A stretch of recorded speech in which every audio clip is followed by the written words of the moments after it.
헌정 사상 초유의 전직 대법원장에 대한 피의자 구속영장 실질 심사가 모레 서울중앙지법에서 열립니다. 법원이 오늘 양승태 전 대법원장 구속 전 피의자 신문을 서울중앙지법 명재권 영장전담부장판사에 배당했습니다. 영장 심사 쟁점과 전망 등을 짚어봤습니다. 심층 리포트 김정래 기자입니다. 양승태 전 대법원장의 구속영장 실질 심사를 맡게 된 명재권 영장전담부장판사는 사법연수원 27기로 연수원 2기 양 전 대법원장보다 연수원 25기 후배입니다.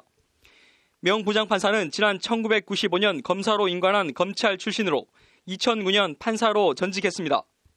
법원 행정처 재직 경험 등 양승태 전 대법원장과 근무 인연은 전혀 없는 걸로 알려졌습니다.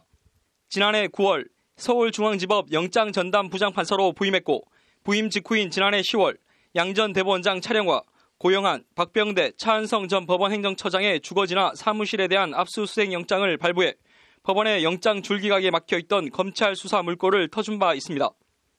명 부장판사는 그러나 지난해 12월 고영한 전 대법관에 대한 영장 심사에선 범죄 공모 관계에 대한 소명이 부족하다며 영장을 기각했습니다.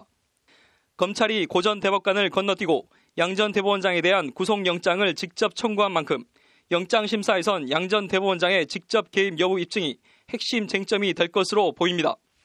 양 전 대법원장은 고영한이나 박병대 전 법원 행정처장처럼 구속 기소된 임종원 전 차장과 재판 거래 등을 공모한 공범이 아니라 이를 진두지휘한 사법행정권 남용 정점이자 주범이라는 것이 검찰 판단입니다.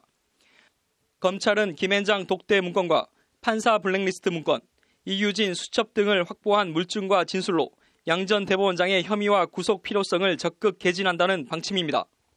검찰 조사 과정에서 기억이 나지 않는다거나 아래 직원들이 한 일이라는 식으로 혐의를 부인한 양 전 대법원장도 영장 실질 심사에 직접 출석해 범죄가 성립하지 않는다는 취지로 적극 다툴 것으로 예상됩니다. 법원 안팎에선 양 전 대법원장이 혐의를 부인하고 있는 점이 오히려 양 전 대법원장의 발목을 잡을 수 있다는 가능성이 제기되고 있습니다. 일단 영장 발부 대상은 되는 게요.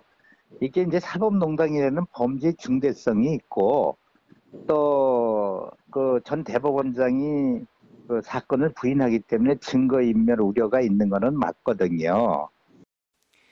반면 양 전 대법원장이 받는 가장 큰 혐의인 직권남용은 유무죄 성립 다툼의 여지가 큰 혐의인 만큼 반론권 보장 등을 위해 영장이 발부되지 않을 거라는 전망도 있습니다.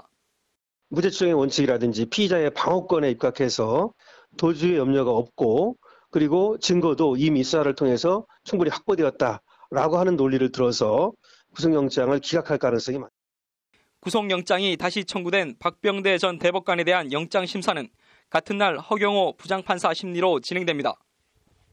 양 전 대법원장의 구속영장은 260쪽에 달할 정도로 방대한 데다 40여 개 혐의 각각에 대해 치열한 공방이 예상돼 영장 발부 여부는 모레 밤 늦게나 자정을 넘겨 결정될 것으로 예상됩니다. 법률방송 김정래입니다.